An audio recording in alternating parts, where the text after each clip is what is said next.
Nous vous saluons au nom de Jésus. On continue à avancer dans le 30e jour. 18e jour. Dieu est au contrôle. Amen. Amen. Il nous fait avancer pas à pas et nous allons y arriver. Hier, nous étions en train de parler de Joseph. On a commencé vraiment à parler de Joseph hier. On a vu que Joseph était un gars responsable. Hier, on n'a pas beaucoup plus parlé de la responsabilité, de ses responsabilités. Et nous étions dans le livre de Genèse, chapitre 37, verset 2. Nous sommes encore dans le chapitre 37, verset 2 et le verset 3 aujourd'hui. On lit chez Genèse, chapitre 37, versets 2 et 3. On va lire au nom de Jésus. Voici la postérité de Jacob. Joseph, âgé de 17 ans, faisant paître les troupeaux avec ses frères. Cet enfant était auprès des fils de Bila et des fils de Zilpa, femme de son père. Et Joseph rapportait à leur père leurs mauvais propos. Israël aimait Joseph plus que tous ses autres fils, parce qu'il avait eu dans sa vieillesse. Et il lui fit une tunique de plusieurs couleurs. On va lire encore dans le livre de Matthieu, chapitre 25. Matthieu, chapitre 25, et verset 11. Matthieu 25, verset 11. Nous lisons au nom de Jésus. Matthieu 25, verset 11, nous lisons au nom de Jésus. Plus tard, les autres vierges vinrent et dirent, Seigneur, Seigneur, ouvre-nous.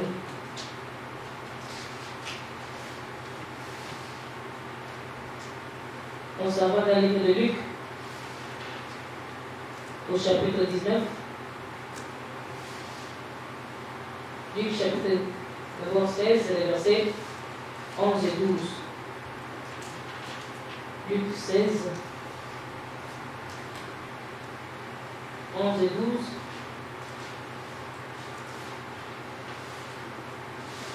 Nous lisons le nom de Jésus. Luc chapitre 16, verset 11 et 12. Nous lisons le nom de Jésus. Si donc vous n'avez pas été fidèles dans la richesse injuste qui vous confiera les véritables, et si vous n'avez pas été fidèles dans ce qui est à autrui, qui vous donnera ce qui est à vous. Maintenant, chapitre 19 de Luc, toujours, les versets 17. Luc 19, verset 17, disons. Il lui dit, c'est bien bon serviteur, parce que tu as été fidèle à peu de choses, reçois le gouvernement de 10 villes.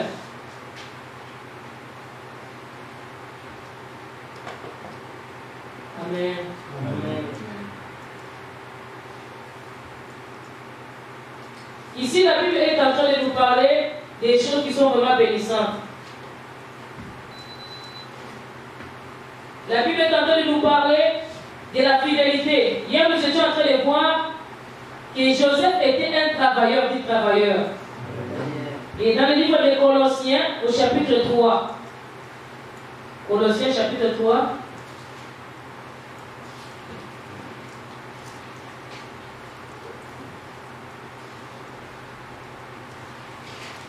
je vais qu'on puisse lire Colossiens chapitre 3, verset 22 à 23.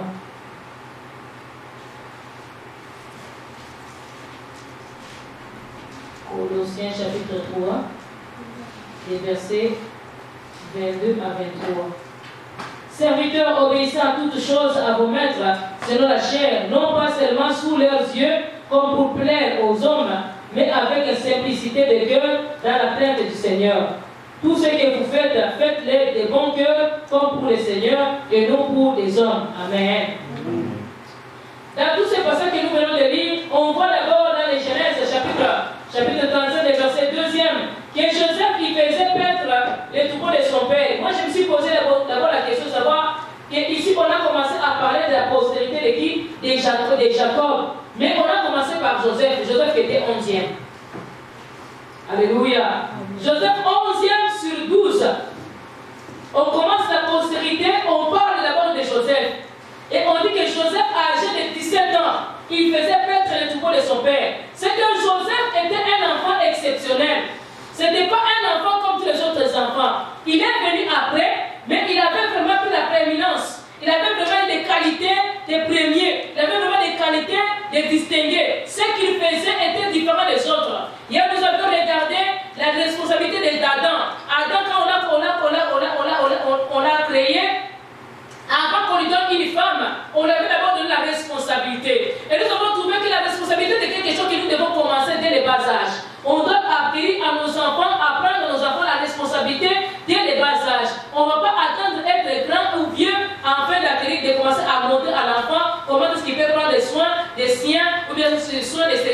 propres affaires, de ses propres effets personnels ou des autres personnes.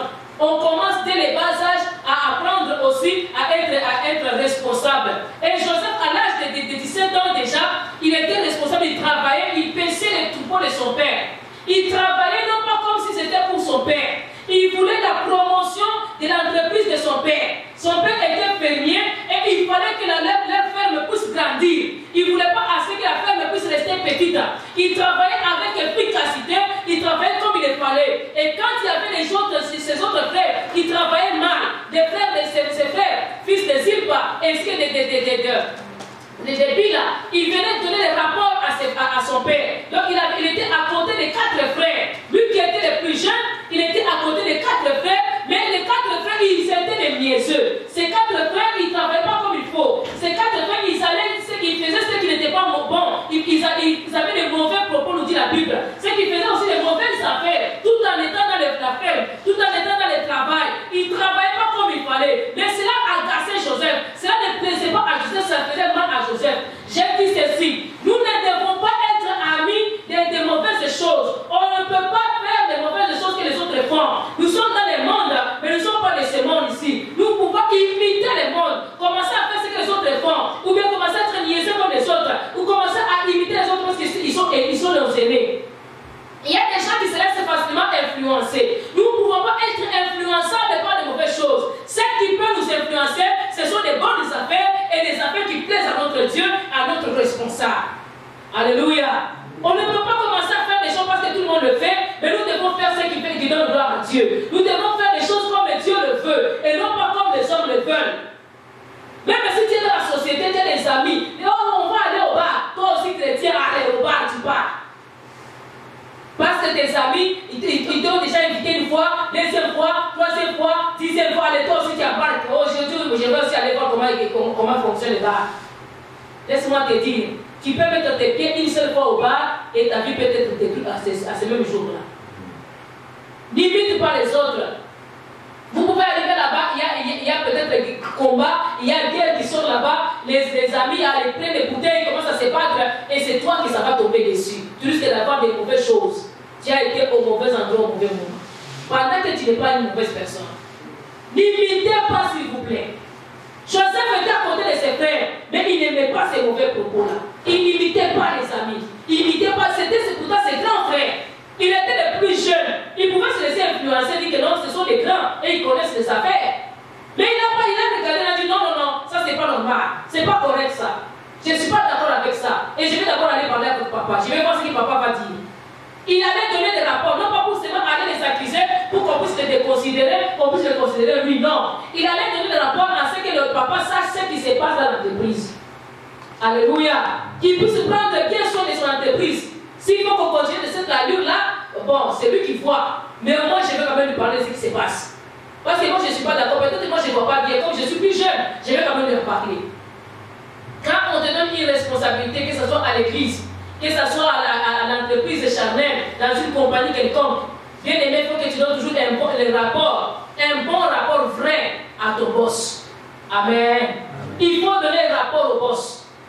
Dans la famille, il faut donner un rapport aux parents. Vous étiez partis avec les frères et sœurs, ils ont commencé à faire des mauvaises choses. Viens leur passer, c'est pas accuser les autres, mais c'est pas susciter la rivalité, mais c'est pas l'initier entre frères, mais c'est aller donner des bons rapports. Si tu veux, tu les aimes, tu veux qu'ils puissent en sortir, dans les rapports, on saura comment les encadrer. Dans l'entreprise, les amis font des mauvais travail, ils travaillent très mal, ils prennent leur travail, ils te donnent, ou bien ils sont niaisés, ils ne travaillent pas. Donne le rapport quand même pour puisse arranger la situation. Surtout par exemple le travail d'équipe. Et les autres ne travaillent pas, toi tu fais tout seul. Mais tu n'aides pas cette personne-là. Alléluia. Tu peux penser que non, si je vais parler au boss, il va trouver que moi je suis accusateur. Tu n'es pas accusateur, il est venu faire quoi là-bas? On le paye pourquoi? Alléluia. Il doit prendre ses responsabilités. Quelqu'un qui a un leader, il va avoir l'œil sur les autres. Et dès les bas âges, Joseph avait un esprit de leadership. Si tu veux qu'un jour Dieu t'élève, tu dois avoir l'œil d'un leader. Un leader ne laisse pas passer les bêtises. Il doit quand même arranger la situation. S'il n'est pas capable, il va parler au supérieur afin que le supérieur vienne arranger la situation. Parce qu'il n'a pas le droit peut-être d'arranger. Mais le supérieur, lui, il a le droit. Mais le supérieur, s'il ne voit pas, mais lui, il voit. Il doit amener le rapport au supérieur afin que le supérieur vienne régler la situation. Ce n'est pas l'esprit d'accusateur. Alléluia. D'ailleurs, pas l'esprit d'accusateur. Tu vas le prendre des fois, même des petites choses là. Ah, lui, il fait ça. Lui, il fait ça. Hein? Même des petites choses, tu vas voir, lui, il a pété. Non, ce n'est pas ça, des petites choses là. Non. Des vraies affaires. Quand quelque chose ne va pas bien, tu sais que ça va détruire l'entreprise. Tu dois arranger, mais une perte ne peut pas arriver l'entreprise. Alléluia. Quelque chose qui ne va pas bien, va voir cette chose-là, arrange cette chose-là, ou bien va parler à l'autorité afin que l'autorité puisse voir et réparer la chose. Amen. Mais il y en a de ces gens qui sont des vrais accusateurs, même des choses qui sont niaiseuses, des choses qui ne sont pas graves. Il va seulement aller accuser. Si Joseph était parti donner des rapports à son père, la Bible dit quand il faisait des mauvais propos, il les répétait plusieurs fois. Peut-être que même il les avait déjà parlé, mais il ne s'écoutait pas. Alléluia. C'était leur habitude. Ou bien peut-être on se moquait même de lui. Quand il parlait, on se moquait de lui. Quand il est avec les amis ne veulent pas écouter ta reproche ou bien ta remarque. Va maintenant voir les supérieurs. Amen. Au moins tu les avais prévenus. Alléluia. On te donne une responsabilité du comité, on te donne une responsabilité, je ne sais pas, de l'intercession, ou bien de la chorale, ou bien je ne sais pas, de la modération, une responsabilité des offrandes, je ne sais pas, n'importe quel. Tu dois veiller à ta responsabilité et bien faire les choses, donner les rapports au boss qui t'avait nommé. Alléluia. À l'église, tu dois donner les rapports à votre supérieur, direct. Si tu as la chorale, tu dois aller voir les dirigeants. Dirigeant titulaire, s'il n'est pas là, dirigeant adjoint est là. Va voir les dirigeants adjoints. Parle-lui. Montre-lui les soucis. Ou bien montre-lui les rapports. Tu m'avais demandé de faire si j'ai fait ça. Et regarde ce que c'est correct, ce que je fais. Non, j'ai consulté tel. Regarde ce qui m'a été donné, qui m'a été dit. Regardez. Tu donnes les rapports. Alléluia. Nous devons toujours faire les rapports. Tu es au média, tu dois donner les rapports. Avant de publier, toujours on nous demande est-ce que c'est bon que je publie. Coupe telle partie. Il doit avoir l'approbation. Alléluia. Je me rappelle au début quand on avait commencé avec la presse. C'est sur l'Instagram, on mettait des photos, tout ça. J'ai dit, c'est pas toutes les photos qu'on va mettre. On doit choisir quelques photos. Et pour ne me proposer pas tout, on m'a envoyé toute la liste des photos pour que je choisisse. C'était tout un grand travail. C'est leur travail à eux, c'est pas mon travail à moi. Et je disais, proposez-moi 4 ou 5 photos, 10 photos, je vais choisir parmi. Et je devais choisir parmi les peu. Alléluia. C'était leur travail de prendre les photos et de choisir les photos les plus pertinentes et de choisir ou bien la pose ou bien la partie la plus pertinente pour me mettre dans Instagram afin d'attirer les gens là sur Facebook de l'église. Amen. Donc il devait donner les rapports. Tel n'est pas vérité, n'est pas là, qu'est-ce qu'on fait? Tel comme il n'est pas là, toi tu prends la responsabilité, toi tu conduis, et toi tu deviens chef, toi tu deviens ça. Et on continue. Alléluia. Mais quand toi tu ne donnes pas les rapports, c'est que le travail va mourir. Si le chef n'est pas là, si le chef ne vient plus, toi tu vas maintenant laisser le comité mourir. Non. Viens me dire, non, notre chef, lui, il est absent tout le temps. Nous faisons quoi? Amen. Donc comme il n'est pas là, toi tu peux prendre telle chose, toi tu prends telle chose, toi tu prends telle chose. Et on va vous réorganiser de nouveau. Joseph venait donner des rapports. Et cela plaisait beaucoup à son père. Il avait le souci que la compagnie progresse, la ferme grandisse.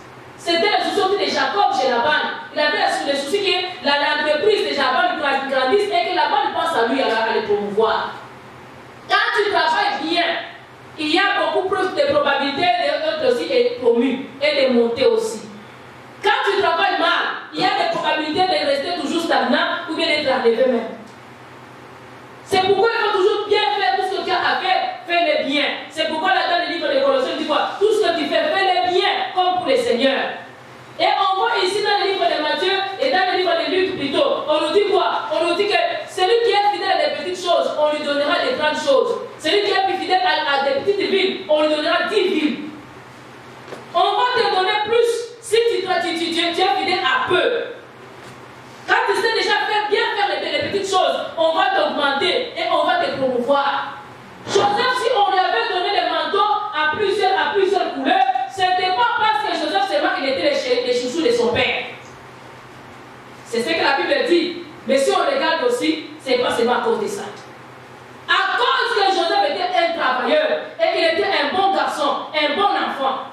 Un enfant qui est modèle, un enfant qui répond aux aspirations de papa ou de maman, il est toujours chouchouté, qu'on le veuille ou pas. Bien qu'on aime tous les enfants de la famille, mais celui qui est beaucoup plus serviable, il est chouchouté. Allô? Allô? Celui qui travaille le moins, celui qui est niaiseux, on l'aime parce que c'est notre enfant. Mais on ne le privilégie pas, il n'est pas chouchouté comme celui qui se donne le plus. Tu te donnes au maximum, on te donne aussi au maximum. Même à l'église, toi tu es toujours niaiseux. Toi tu calomnies les pasteurs. Toi tu ne travailles pas. Tu vois les défauts partout. Mais tu ne fais rien. On va te donner quoi? Dites-moi, même Dieu au ciel, il va te donner quoi? Amen. Toi, tu vois les défauts partout. Ah, les médias aujourd'hui, l'image était sombre. Les médias, c'était pas même pas bien. Les modérateurs, ils nous avaient fait dormir. Bon, toi, tu as fait quoi? Quand moi, les modérateurs nous fait dormir, moi, je fais quoi? Moi, je commence à prier. Je réveille l'église. Amen. Et tout, comme lui dort, toi aussi, tu dors au gaz. Allez, vous continuez maintenant. Maintenant, toute l'église dort. Et tu es le premier à calomnier. Il nous a fait endormir. Et qu'est-ce que toi tu as fait pour réveiller les autres? Réveille même ton voisin depuis direct. Tu pries comme si tu ne pries pas. On n'entend même pas ta voix. Mais tu dis que lui t'a fait dormir. Alléluia. Alléluia. Ça commence à chauffer. Joseph n'était pas un niaiseux. Il méritait les manteaux à plusieurs couleurs. Ce n'était pas un hasard. Ce n'était pas un don puisqu'il était le chouchouté de son père. Parce qu'il était l'enfant de la femme chérie de son père. De la femme que son père avait beaucoup chérie. Non, parce que sa mère était morte et son papa était resté. Et ce qui était un peu pertinent ici, Joseph et son frère, leur maman est morte dans une famille de la polygamie. Tous les autres enfants étaient chouchoutés par leur maman. Mais vous voulez que Joseph, il allait être chouchouté par qui? Il n'avait plus de maman. Alléluia. Même si ses frères les détestaient, si ils avaient pris soin de Joseph, leur père ne pouvait plus seulement continuer à regarder Joseph et Benjamin. Benjamin, sa mère est morte à sa naissance. Il n'a même pas vu sa mère. Il ne connaît pas le visage de sa mère. Il n'a pas vu, il n'a pas vécu avec. Parce qu'il est sorti, sa mère est morte. C'est papa qui l'avait élevé. Je ne sais pas avec le lait de chèvre ou bien avec le lait de brebis. Il a grandi avec, non pas la mamelle d'une mère. Il a grandi avec le lait de chèvre, avec le lait de leur troupeau. Benjamin. Et Joseph était tout le temps à côté de son père, en train de regarder son frère. Il était là à côté de son père, regardant son frère. Peut-être c'est lui qui aidait peut-être son père avec son petit frère. Parce que les autres, ils étaient avec leur mère. Mais Joseph, lui, il n'avait pas d'autre frère. Il n'avait que Benjamin. Benjamin n'avait pas d'autre frère que Joseph. Ils n'avaient plus de mère. Ce qui les restait comme parents, c'était seulement leur père. C'est qu'il a grandi auprès de papa et il a appris beaucoup de conseils à côté de papa. Il a appris la responsabilité avant même d'aller à la ferme. Allô? Joseph a appris la responsabilité avant d'aller où? À la ferme. Il a commencé à veiller sur son frère qui? Benjamin. Parce que Joseph avait quand même un peu grandi. Et Benjamin est venu un peu plus tard. Et c'est lui qui était à côté de papa. Et en restant à côté de papa, il a appris des bons caractères, la bonne parole de Dieu. Le papa était un prophète. Alléluia. C'était quelqu'un qui avait l'esprit prophétique en lui. Parce que tu vas voir la bénédiction prophétique de Joseph, de Jacob à ses fils. Il était un prophète. Et quand le père a vu que Joseph apportait les rapports par rapport au travail, par rapport à ses autres frères, il était petit frère, mais il avait déjà un instinct de protection, un instinct de leadership, un instinct de gouvernance, un instinct de dirigeant. Et le papa avait trouvé que dans cet affaire, il y a quelque chose. Il a fait un manteau de plusieurs couleurs. Alléluia. Quel représente un manteau? Un manteau, ça représente une tunique, ça représente la royauté, la responsabilité, le pouvoir, la force. Les manteaux, ce n'est pas n'importe quoi. Les manteaux, c'est quelque chose qui ce n'était pas n'importe qui portait à l'époque. Et le papa, ayant fait les manteaux de plusieurs couleurs à Joseph, c'était un geste prophétique que lui-même ne savait même pas. Vous savez, les prophètes, des fois, on parle des choses, on ne sait pas pourquoi on a parlé. Quand ça va s'accomplir, que tu vas te rendre compte que j'avais parlé cette chose. Tu peux même sentir comme quelque chose qui te monte à cœur, tu as vraiment envie de faire sortir cette chose-là. Quand tu as dégagé cette chose, tu descends dans la paix. Mais après, tu ne sais même pas pourquoi tu as parlé ça. Alléluia. Et quand les choses vont s'accomplir, maintenant tu vas te rendre compte, ah, c'était Dieu, c'était une prophétie. Alléluia. Ça m'arrive plusieurs fois. Je vais dire une chose, j'insiste même, je ne sais même pas pourquoi j'insiste pour ça. J'étais dans un autre sujet, j'entre dans un autre sujet. Et puis j'insiste. Puis après, maintenant, j'ai maintenant compris. Quand j'ai grandi dans la foi, dans le ministère, j'ai compris maintenant que non. Quand tu étais dans une chose, tu rentres dans une autre chose. C'est Dieu qui t'amène dans cette direction-là. C'est qu'il y a une prophétie que Dieu est en train de donner. Quelque chose que Dieu est en train de donner à quelqu'un dans la salle. Alléluia. Ou bien la personne avec qui tu parles. Dieu est en train de prophétiser. Soyez toujours attentifs. Quand un serviteur de Dieu parle, tu ne sais pas quand est-ce qu'il peut te donner une prophétie. C'est pas seulement quand on reste calme, et là on dit bon, maintenant Dieu a dit non. Des fois quand on parle comme ça, Dieu est en train de parler. Alléluia. Quand tu es déjà attentif, tu peux saisir, ça c'est le mien. Tu reçois immédiatement. Quand ça te touche, sache que c'est une prophétie pour toi. Le père de Joseph, il a posé un geste que lui ne savait pas pourquoi il a posé ces gestes-là. Il a fait confectionner un manteau de plusieurs couleurs.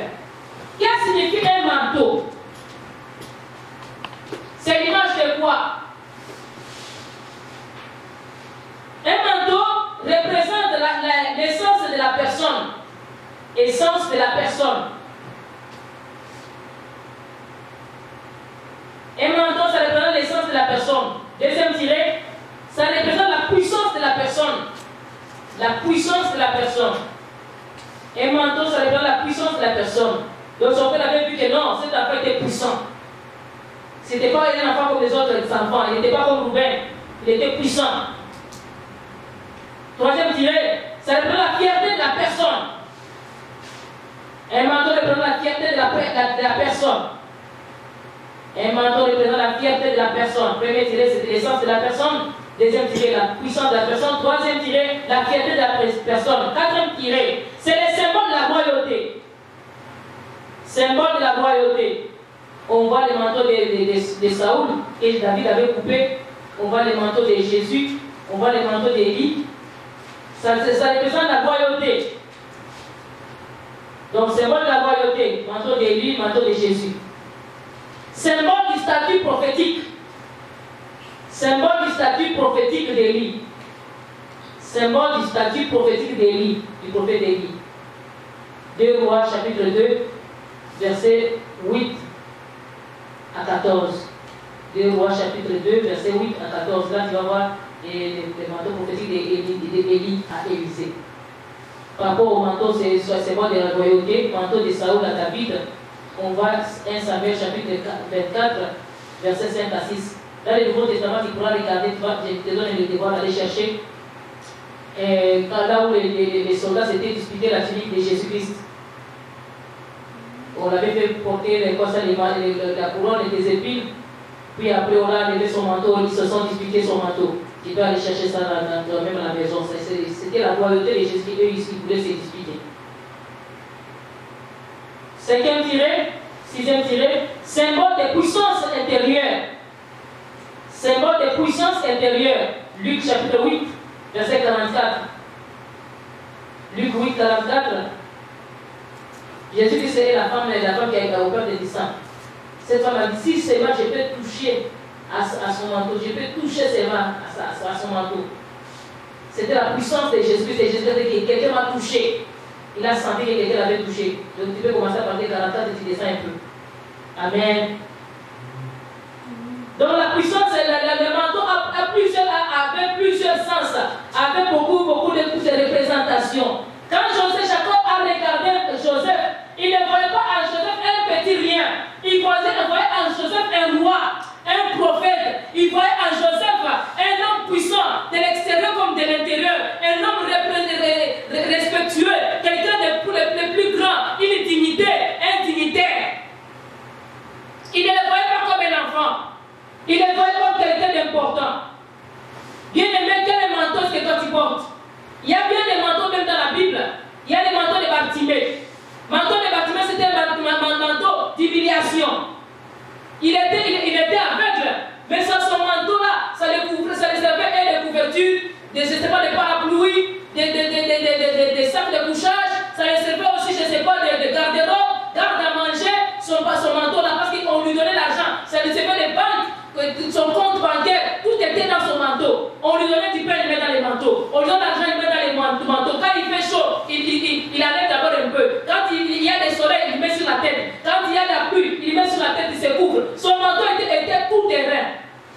Mais c'était un manteau d'humiliation. Il était toujours mendiant avec. Alléluia. Et les jours où il devait voir, il devait d'abord jeter les manteaux. Alléluia. Tandis que les manteaux de Joseph, c'était les manteaux de l'autorité. Même ses frères ont regardé, ils ont trouvé que non, ce petit, ce n'est pas un petit. Comment on peut lui donner un manteau? La paix à nous autres. Les papas ont regardé. Et à l'époque, ce n'était pas n'importe qui portait les manteaux. Même son père, je ne sais pas si lui-même il portait les manteaux. Mais il a fait un manteau lui-même. Et faire teinter un manteau, ça coûtait trop cher. À l'époque, faire teinter les manteaux de plusieurs couleurs, ça devait coûter trop cher. Mais son père a dit les privés de faire teinter les tissus. En fait, lui-même, il a fait lui-même, il a cousu lui-même ces manteaux-là. Et faire teinter, c'était vraiment, c'était difficile, c'était pénible pour faire teinter les tissus à cette époque-là. Je ne sais pas avec quoi on teintait, mais c'était difficile et c'était très coûteux. Mais il a fait teinter les tissus et il a fait lui-même les manteaux. Il a mis plusieurs couleurs dans ces manteaux-là. C'était pour Joseph, c'était un manteau. Mais pour Jacob, il avait pensé tout ce qu'il voulait que Jacob soit. L'image qu'il voulait que Jacob soit. Il était en train de donner la prophétie et de matérialiser la prophétie. Il a pris les manteaux, il a mis plusieurs couleurs. Et les couleurs qu'il avait mis dedans, c'était des couleurs qui avaient des significations. Alléluia. On peut voir d'abord quelques significations de quelques couleurs. Amen. Signification des couleurs. La couleur jaune et vert. Dans la Bible, souvent quand on parle des jaunes et des verts, ça représente la verdure. Donc quand on parle des plantes, on parle de l'herbe, on parle de la paille, des feuilles, des champs, tout ce qui est de la végétation, tout ce qui est végétal, on parle de couleur vert. Et ça signifie quoi? Ça s'applique à tout ce qui est plante ou bien tout ce qu'on peut planter. C'est la figure qui exprime la vigueur et la prospérité. Donc le vert et le jaune, ça représente la vigueur et la prospérité. Et la production de la terre. Vigueur, ça exprime la vigueur, la prospérité et la production de la terre. La fraîcheur de l'huile. Donc la vigueur, la prospérité, la production de la terre, fraîcheur de l'huile, douceur du lit, l'arbre et les arbres des idolâtres. Donc quand on parlait aussi des arbres des idolâtres, on parlait des arbres verts. Surtout tout arbre vert, vous êtes constitué. Donc quand on parlait de l'idolâtrie, par rapport aux couleurs, on parlait des arbres verts. Alléluia. Ça parle aussi de l'arbre frais. Jésus-Christ dit, moi qui suis un arbre frais, on a fait de moi ceci, et vous qui êtes des arbres, des bois secs. Alléluia. C'est le symbole de la vigueur, de la force, moi qui ai encore la force. La vigueur, la prospérité, la production de la terre, la fraîcheur de l'huile, la douceur, même la douceur du lit, les arbres des idolâtres. Amen.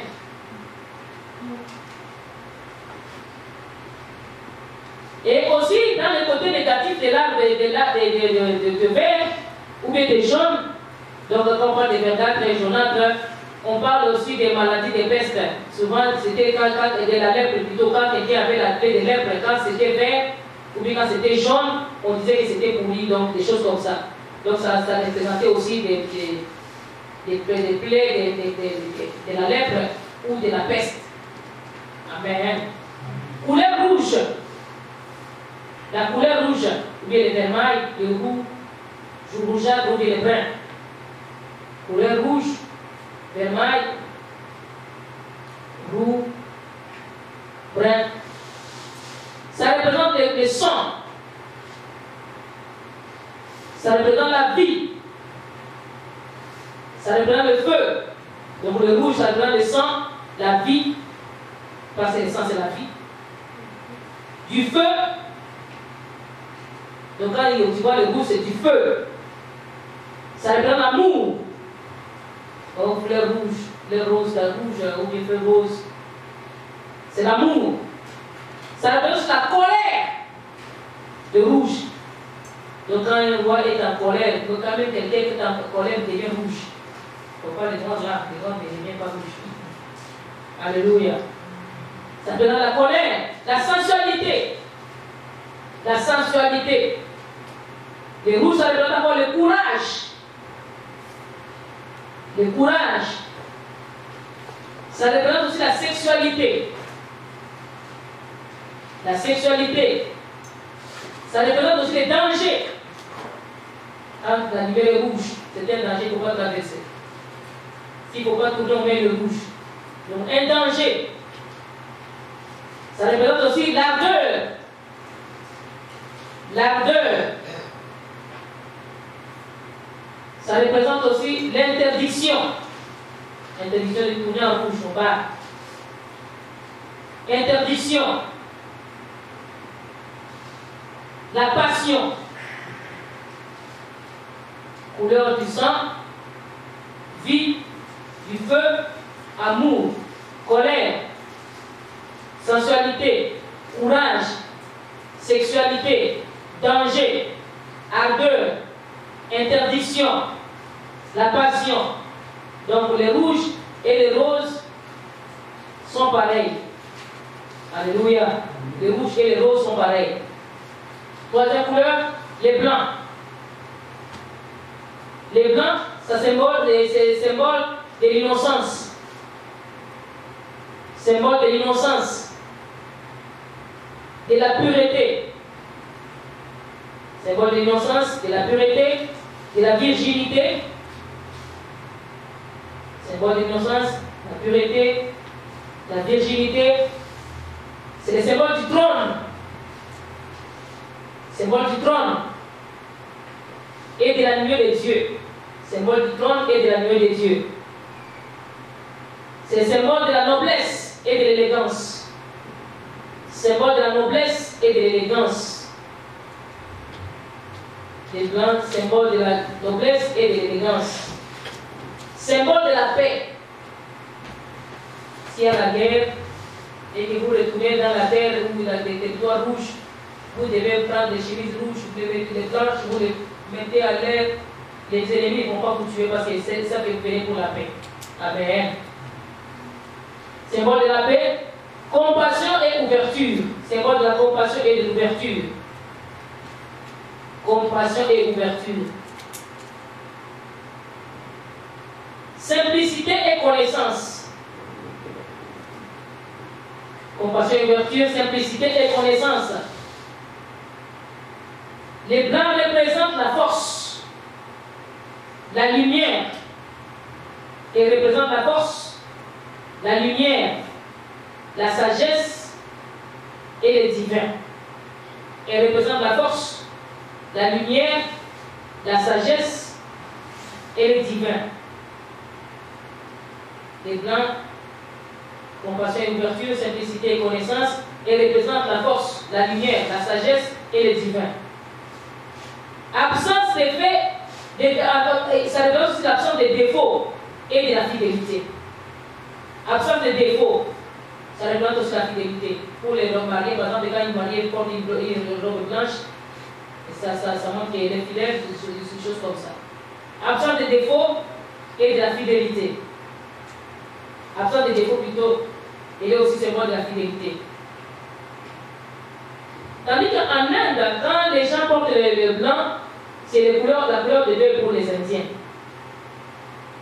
Chez les Indiens, on dit que non, la personne qui est morte, c'est que son âme est partie maintenant dans la paix, et il va vivre, l'âme de la personne qui est morte, et il est sorti, il est sans tâche, il est parti maintenant pour se reposer. Pour eux, c'est ce que ça représente. Donc ça c'est l'orientation de l'âme vers l'au-delà où il va se reposer. Mais si quelqu'un mort dans les péchés, c'est pas les blancs. Dans le négatif, les blancs, ils marquent quoi ça? L'éblouissance ou le manque de couleur. Éblouissement. Dans le négatif, il marque l'éblouissement ou manque de couleur. Par exemple, une feuille blanche il fait blanche. Il n'y a rien. Donc ça montre qu'il n'y a rien. Donc dans les négatifs, quand il y a le blanc, donc je prends les mémoires, donc je ne vois rien. Il n'y a rien que je vois. Amen.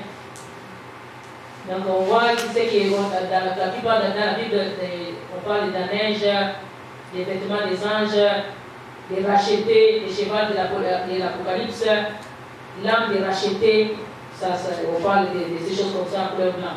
Amen. Donc le blanc, ça représente la royauté quand même aussi, et le trône. Et la vigueur, c'est la virginité, c'est la pureté. C'est pourquoi tu vas voir les médecins avec les vêtements blancs.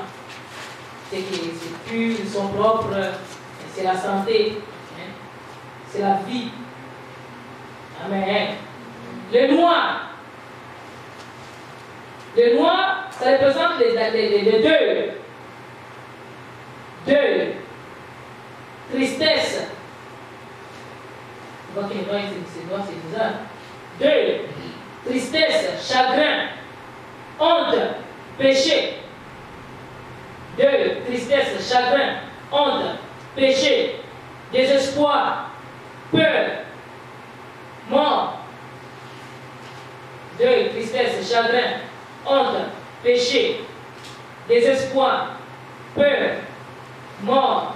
Maladie, nuit, ciel nuageux, mauvais jour, mauvais temps, deuil, tristesse, chagrin, honte, péché, désespoir, peur, mort, maladie, la nuit, ciel nuageux, mauvais temps, désespoir.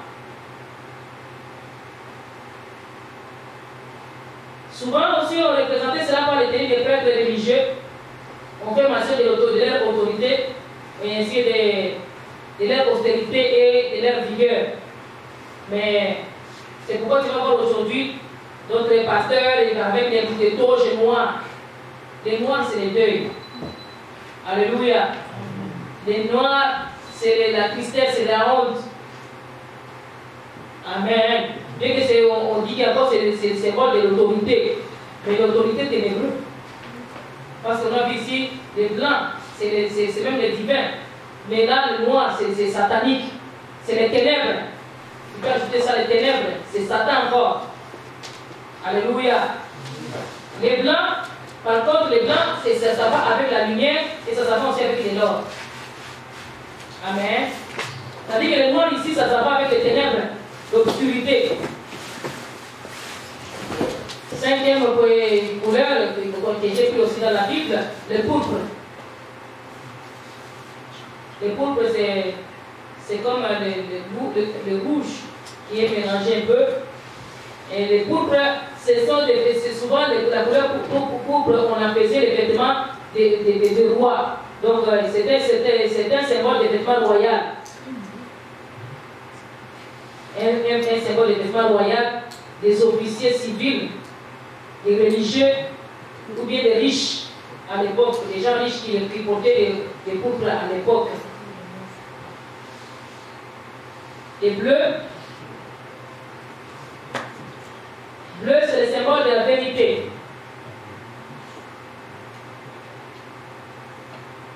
C'est le symbole de la vérité. C'est une couleur qui est étroitement liée au rêve. C'est une couleur qui est étroitement liée au rêve et à la sagesse. Symbole de vérité, une couleur étroitement liée au rêve et à la sagesse. C'est comme on parle comme des ciels et la mer qui ouvre les horizons. C'est une couleur qui est étroitement liée au rêve. Et ça représente aussi comme l'eau est limpide, qui ne peut rien cacher. Donc on voit que c'est limpide, ça ne peut rien cacher. C'est la couleur de la transparence en quelque sorte. Amen. Donc, si Jacob a fait à Joseph le manteau à plusieurs couleurs, il avait projeté beaucoup de choses. Si tu regardes toutes ces couleurs que nous venons de voir, dans l'imagination de Jacob, il avait projeté beaucoup de choses, il prophétisait beaucoup de choses pour la vie de qui? De Jacob, de Joseph. En Joseph, il voyait la loyauté. En Joseph, il voyait la pureté, il voyait l'innocence. En Joseph, il voyait la grandeur, il voyait la vigueur, il voyait la force. En Joseph, il voyait la puissance, il voyait l'autorité. C'est que ce n'était pas n'importe qui. Et toutes ces couleurs-là, c'est vrai qu'on connaissait au moins la situation des couleurs. Et il voyait en lui que l'avenir, la verdure, c'est qu'il devait être productif. Il avait de l'avenir en lui. Il était un roi parmi les frères. Il était quelqu'un, un responsable, un riche parmi les frères. Bien qu'il était encore petit, à 17 ans déjà, avec son manteau, c'était quelqu'un qui était un grand représentant de la famille. Et cela a rongé les cœurs de ses frères. Ils l'ont détesté. Ils ne voulaient pas voir Joseph à ce niveau-là. Ils voulaient à tout prix faire du mal à Joseph. Ce n'était pas seulement parce que maintenant son père l'aimait, mais aussi pour les manteaux qu'il avait ajoutés. C'est qu'il avait donné l'autorité par rapport à eux. Ces manteaux, ça a commencé à les ronger. C'est que ces manteaux, c'était quand même déjà un vêtement royal, un vêtement autoritaire. On l'avait revêtu de l'autorité. Quelqu'un qui est droit, quelqu'un qui déteste les mal. La Bible me déclare dans le livre de Hébreux, parce que tu as haï les mal, tu as aimé les biens. C'est pourquoi ton Dieu, oh ton Dieu t'a oint d'une fonction supérieure. Hébreux chapitre 1er, verset 9. Hébreux chapitre 1er, verset 9.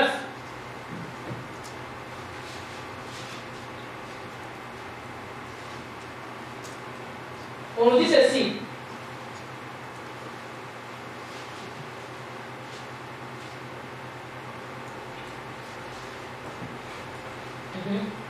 Tu as aimé la justice et tu as haï l'iniquité. C'est pourquoi, oh Dieu, ton Dieu t'a oint d'une huile de joie au-dessus de tes collègues. Tu as aimé quoi? Tu as aimé la justice. Joseph aimait la justice. Il n'aimait pas les mauvais propos de ses frères. Il n'aimait pas les mauvaises choses que faisaient ses frères. Bien aimé, si tu détestes les péchés et que tu aimes les biens et que tu fais bien ce que tu as à faire et tu donnes un bon rapport à ton chef, bien aimé, la promotion ne peut pas te manquer. Tu ne peux pas manquer la bénédiction de l'Éternel. Tu ne peux pas manquer la bénédiction de ton entourage. Même tes collègues pourront te bénir. Et la Bible dit que parce que tu as haï le mal, tu as aimé le bien. C'est pourquoi ton Dieu, oh ton Dieu t'a oint d'une onction supérieure à tes collègues. Dans l'autre version, il dit qu'il t'a donné une onction supérieure à tes égaux. Les gens avec qui vous êtes égal, si toi tu fais le bien et que tu détestes le mal, tu vas avoir toujours la promotion, qu'on le veuille ou pas, tu vas être supérieur aux autres. Alléluia. Les autres aussi, ils vont faire les mauvaises choses, laisse-les faire les mauvaises choses, mais toi, fais bien les choses, tu vas monter. Tu vas aller plus loin. Il ne faut pas faire les choses pour faire. Fais bien les choses, parce qu'en faisant bien les choses, Dieu va se glorifier dans ta vie. En faisant bien les choses, Dieu va se glorifier dans ta vie. En faisant bien les choses, Dieu va t'élever dans la vie. Bien aimé, il faut que tu fasses bien ce que tu as à faire. Ne fais pas les choses avec négligence. Joseph, s'il a reçu ses manteaux, il est mérité. Dites que je vais mériter. Fais des choses pour mériter une chose. Ne fais pas des choses pour qu'on puisse te donner des choses gratuitement, que tout te tombe sur les plateaux, comme disait notre modérateur. Et les gens veulent acheter des choses de tomber sur les plateaux. Non. Faites des choses pour mériter quelque chose. Alléluia. Faites le bien pour mériter le bien. Et si tu fais le mal, tu mérites le mal. Tu vas voir quelqu'un, il fait toujours le mal, mais il fait qu'il puisse mériter le bien. Quelqu'un, il a détruit les enfants d'autrui. Il a détruit les familles d'autrui. Mais il voudra qu'on puisse te donner une bonne femme, qu'on puisse te donner une bonne vie, qu'on puisse l'honorer. On va t'honorer en fonction de quoi? Qu'est-ce que toi tu as fait les autres? Qu'est-ce que toi tu as donné aux autres pour qu'on puisse te faire du bien? Joseph, il a pris soin des troupeaux de son père. Et il a pris même soin de ses frères en donnant les rapports à leur père. Et il a mérité un manteau de plusieurs couleurs. Il méritait la bénédiction, la richesse, il méritait la gloire, il méritait l'élévation, il méritait les trônes, tout ce que ces couleurs-là représentent. Il méritait tout ça. Parce qu'il avait travaillé très fort pour avoir tout ça. Bien aimé, des fois, pour avoir quelque chose, que tu aies travaillé très fort. Les bonnes choses ne tombent pas seulement comme ça, disait comme la manne. La manne est tombée dans les déserts. Et dès que les enfants d'Israël sont entrés dans les canaux, la manne n'a pas pu tomber jusqu'à nos jours. La manne ne tombera plus. Les gens attendent à ce que la manne tombe du ciel. Travaille très fort pour metter quelque chose. Travaille bien et travaille avec efficacité, avec beaucoup de qualités et de compétences, afin que tu puisses avoir quelque chose. Travaille. Les ministères doivent sortir, ils doivent se manifester, on doit le voir. Tu ne peux pas toi-même dire que moi je suis évangéliste, on te croit cette parole. Non, on doit le voir. Dieu n'est évangéliste, mais il faut que ça sorte sorte en toi. Moïse était né un leader, mais il fallait que ça arrive le temps où que ça sorte et que ça commence à crier. Les ministères en lui, ça a crié et ça s'est fait sortir. Alléluia. Et Dieu l'a confirmé. Le ministère qui est en toi doit sortir. Quand tu viens seulement, tu t'assois. Tu sors de l'église, tu pars. Et puis quand tu t'assois, prier, tu ne pries pas. Même quand tu étais prié, tu cherches encore les mots pour la prière. Mais tu veux qu'on te donne quelle responsabilité? Alléluia. Au travail, tu travailles mal.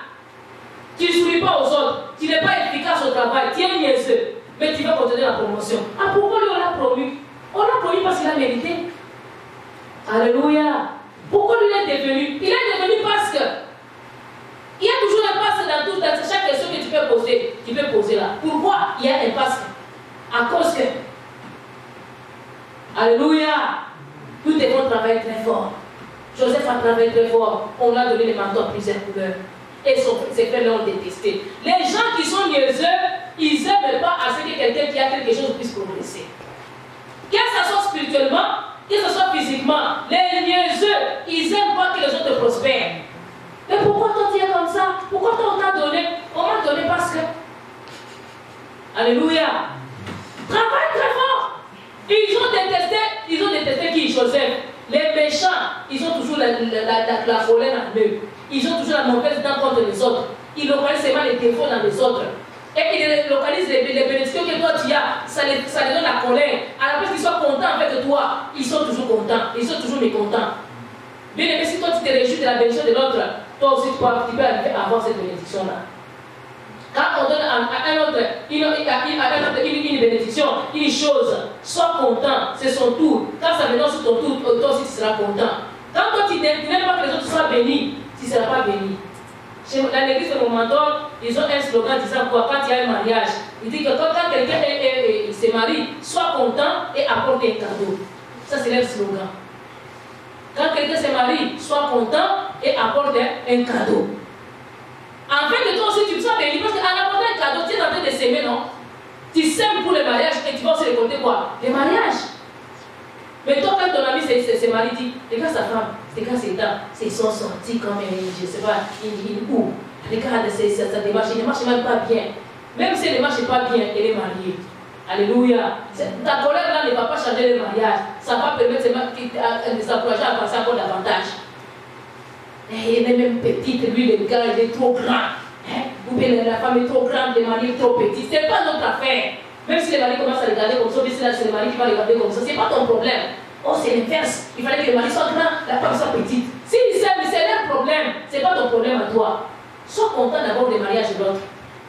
L'autre vient de mettre au monde l'enfant, dit que son enfant maigre. Ah, un enfant maigre comme ça, il n'est même pas cute.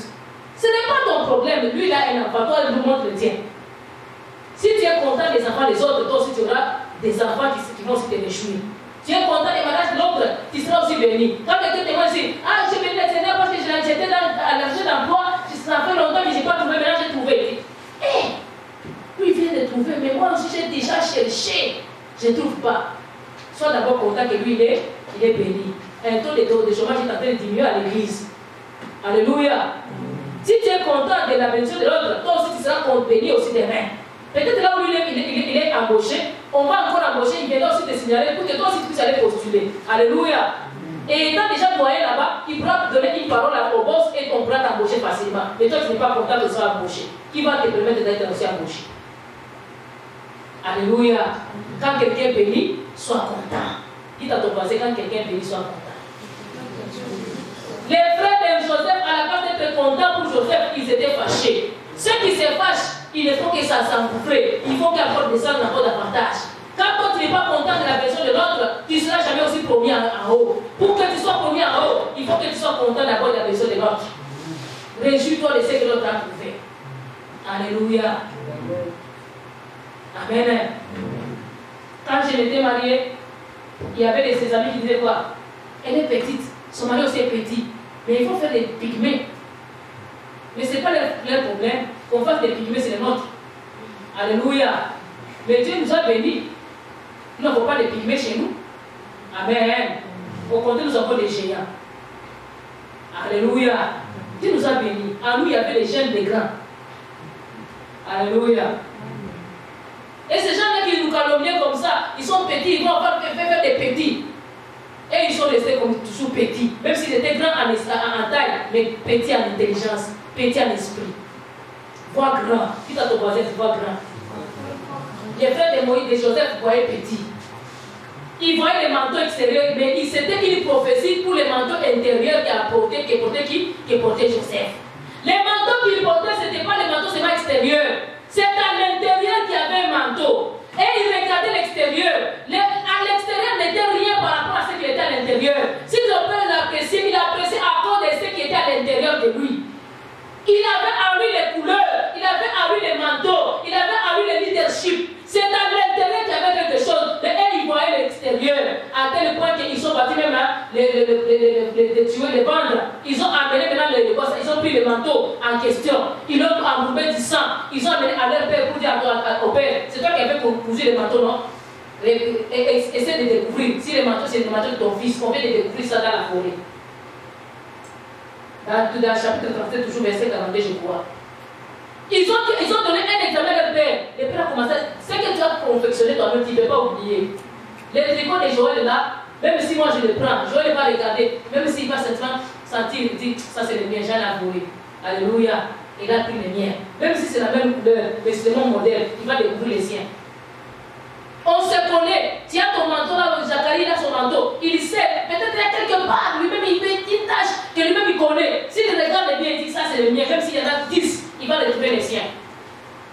Le père a regardé, il a dit oh là là, les animaux mangeaient mon fils. Ils ont mangé mon roi. Les manteaux étaient à l'intérieur et ils ont pris le manteau extérieur. Alléluia. Laisse à ce que ton manteau intérieur soit caché au nom de Jésus. Que Dieu garde ce qui est à toi au nom de Jésus. Ce qui est au-dedans de toi, ce que Dieu t'a donné, c'est à toi au nom de Jésus. Personne ne peut te les ravir. On peut prendre l'extérieur, mais l'intérieur on ne peut pas prendre. On peut tuer l'extérieur, mais on ne peut pas tuer l'intérieur. On peut venir anéantir l'extérieur. On peut venir camoufler l'extérieur. On peut venir manipuler l'extérieur. Mais l'intérieur, personne ne peut prendre. Même si on te fait tomber dans les péchés, ce qui est à l'intérieur de toi, bien aimé, ça va rester. Personne ne peut te le prendre. C'est que les dons que Dieu a mis en toi, les misères que Dieu a mis en toi, les qualités que Dieu a mis en toi, même si on te salue, on te met les caca dans tous les vêtements, bien aimé, ce qui est à l'intérieur est à l'intérieur. À un certain moment, tu vas te laver quand tu vas parler de la même personne. On peut te salir aujourd'hui, mais demain tu vas sortir encore vivant. On peut te tuer par les paroles, on peut te tuer par des émotions, on peut te tuer par des situations, on peut te tuer par des problèmes, des catastrophes. Mais laisse-moi te dire, ton intérieur, personne ne pourra toucher. Il peut toucher à ta chair. On avait touché à la chair des Job, mais on n'avait pas touché à son intérieur. Son intérieur, c'était resté Job. Ce qui compte, ce n'est pas ton extérieur. Ce qui est toi, ce n'est pas ton extérieur. Ce n'est pas ton épave extérieure. Ton épave extérieure, tu prends des vies handicapées. Mais l'intérieur, on ne peut pas les voler, on ne peut pas les détruire, on ne peut pas les transformer, car ça va rester toi. Ce que Dieu a mis en toi, ça va ressortir un moment, ça va ressortir. Ils ont tué l'extérieur, mais l'intérieur c'était impossible qu'on puisse y toucher. Ils ont détesté à cause des manteaux extérieurs, mais il ne s'agissait pas du manteau extérieur, les manteaux intérieurs étaient cachés. La royauté était cachée en lui. La royauté était en dedans de lui. Personne ne pouvait toucher à cette royauté. Personne ne pourra toucher à ta destinée. Personne ne pourra toucher à ce que Dieu a mis en toi. Personne ne pourra toucher à ton futur. Ce que Dieu a déposé en toi, à un certain moment, ça va encore réapparaître. Ils ont pris les manteaux familiales, mais ils n'ont pas pris les manteaux spirituels. Alléluia. Ce que Dieu a déposé en toi, personne ne pourra te le ravir. Ce que Dieu a béni est béni et personne ne pourra maudire. Ils ont pris le manteau et ils pensaient que c'était fini. Ce n'était pas encore fini. Dites à ton voisin, ce n'est pas encore fini. Ce n'est que le commencement. Dites-le encore, ce n'est que le commencement. Attendez voir. Vous allez voir qui est Joseph. Ils ont pensé finir avec Joseph, mais ce n'était pas fini. C'était que le commencement. On l'a pris, on l'a vendu, mais ce n'était pas la fin. C'était que le commencement. Il est détesté à cause du manteau. On va continuer demain. Alléluia. Qui est béni? Que Dieu te bénisse. Amen.